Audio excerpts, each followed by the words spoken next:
Subscribe कीजिए कुंडलनी जागरण को और प्रेस कीजिए बेल आइकन को, जिससे कि आपको मिल सके हमारी लेटेस्ट वीडियो सबसे पहले। आज हम लोग शिव जी की पूजा करने जा रहे हैं। शिव जी के स्वरूप में एक स्वयं साक्षात सदाशिव हैं और उनका प्रतिबिंब शिवस्वरूप। ये शिव का स्वरूप हमारे हृदय में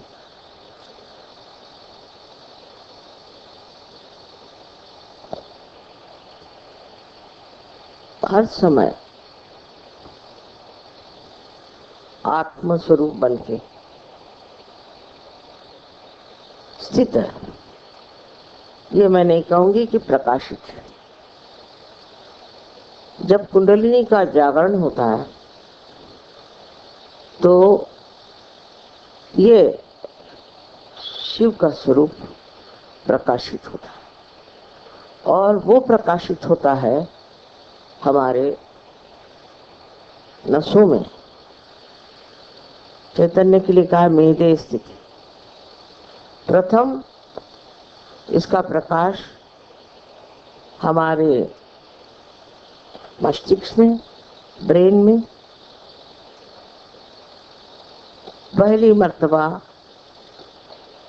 हमारा हृदय का और हमारे मस्तिष्क का या ब्रेन का योग घटित होता है। नहीं तो सर्वसाधारण तरह से मनुष्य की बुद्धि एक तरफ और उसका मन दूसरी तरफ दौड़ता है।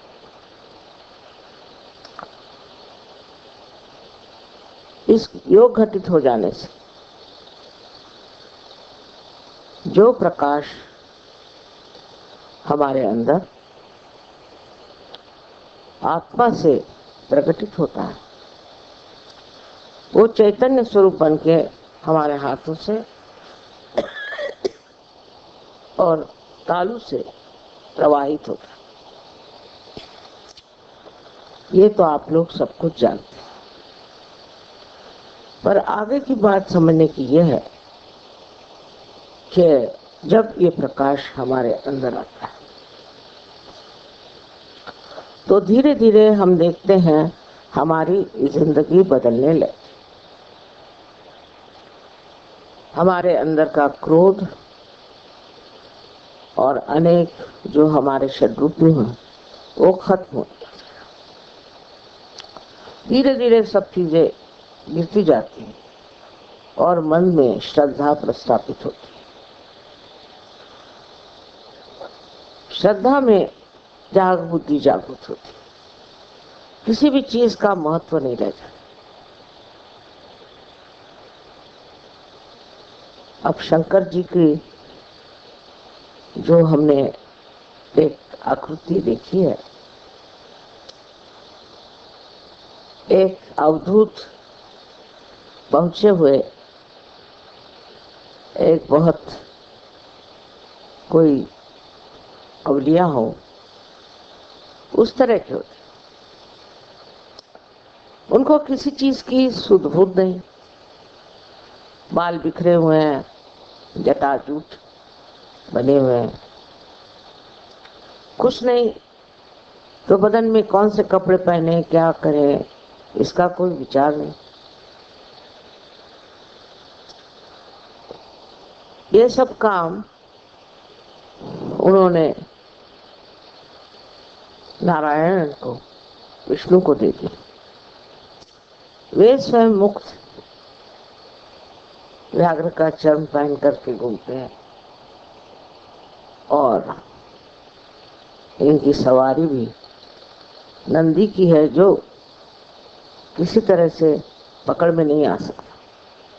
कोई घोड़े जैसा नहीं जिसमें लगाम हुआ कुछ, जहां नंदी महाराज जाए वहां शिव जी चले जाता। उनको किसी चीज में कभी भी ये ख्याल नहीं आता कि लोग क्या कहेंगे, दूसरों का क्या विचार होगा। हम अगर ऐसे कपड़े पहन के और नंदी पे बैठ करके इधर उधर भटके तो लोग हमें क्या कहा। क्योंकि वो अपने ही अंदर समाये हुए, अपने ही खुशियों में बैठे हुए हैं। उनको कोई भी संसार से ये मतलब नहीं है कि दुनिया हमें क्या कहेगी, लोक लाज क्या होती है। ये तो इनके विवाह में भी आपने वर्णन सुना होगा कि जब ये विवाह करने आए तो श्री विष्णु ने जब देखा तो उन्होंने सोचा ये क्या दूल्हा मेरे बहन के लिए आया है बेकार का, कैसी मेरी बहन शादी करे। लेकिन पार्वती जी जानती थी कि उनके योग्य यही पति जो एक मस्त मौला आदमी, किसी चीज की उनको कदर नहीं। सब चीजों से जब आदमी ऊपर उठ जाता है तो उसके लिए सब चीज एक किंचित पदार्थ हो जाती, उसका ध्यान इस ओर नहीं जाता।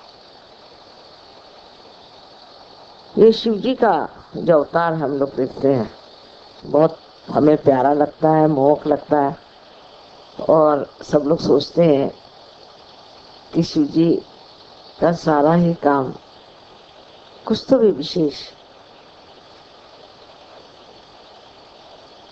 लेकिन जब सहयोगियों में शिव जी का प्रकाश आता तो उनका भी जीवन बदलने लगता है।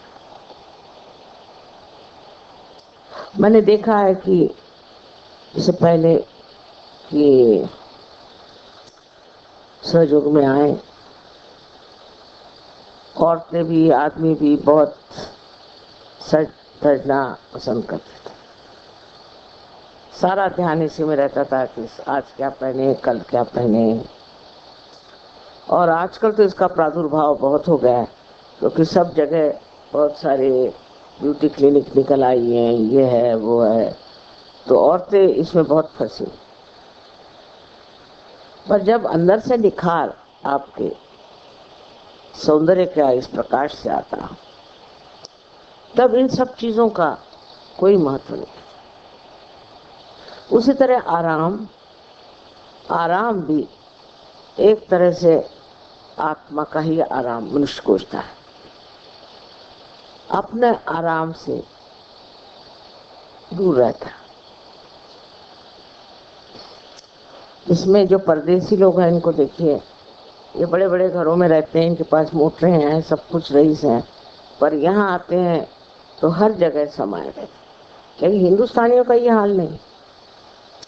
हिंदुस्तानी अब भी जहाँ जाते हैं उनको बाथरूम चाहिए अटैच्ड, पता नहीं और दुनिया भर की चीजें। अभी तक इससे उठ नहीं पाया। स्वभावतः मुझे आश्चर्य होता है कि अपने गरीब देश में भी लोगों में अभी काफी कामना है बच्चों, बड़ी आश्चर्य की बात। अभी लोगों ने कहा कि माँ एक आश्रम के लिए बड़ी सी जगह ले लो। हमारे हिंदुस्तानी कभी आश्रम में रहते नहीं।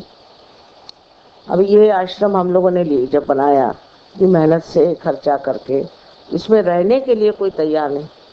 हमने कहा बाबा हम तुमको तनख्वाह देते हैं, तुम रहो, नहीं तैयार। मेरा जो जन्म स्थान है छिंदवाड़े में, उस घर के लिए इतना रुपया पैसा खर्चा किया, और मैंने कहा जो रिटायर्ड हो गए वहाँ रहे, बड़ी अच्छी आबो हवा है, हिल स्टेशन है, कोई तैयार नहीं। सब अपनी आराम के सोचते हैं। इन लोगों में बात नहीं है, ये लोग आश्रमों में बहुत सुख से, मेरा घर मेरी जगह, मेरी बीबी, खाना बनना चाहिए इस तरह से, यही खाना खाएंगे। हम लोग इतने स्वाद में उलझे हुए हैं, इन लोगों में ये स्थिति नहीं।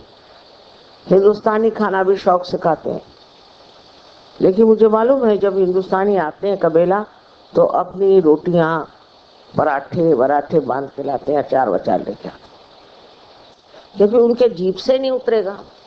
अभी तो जीभ में ही सब फंसा हुआ है।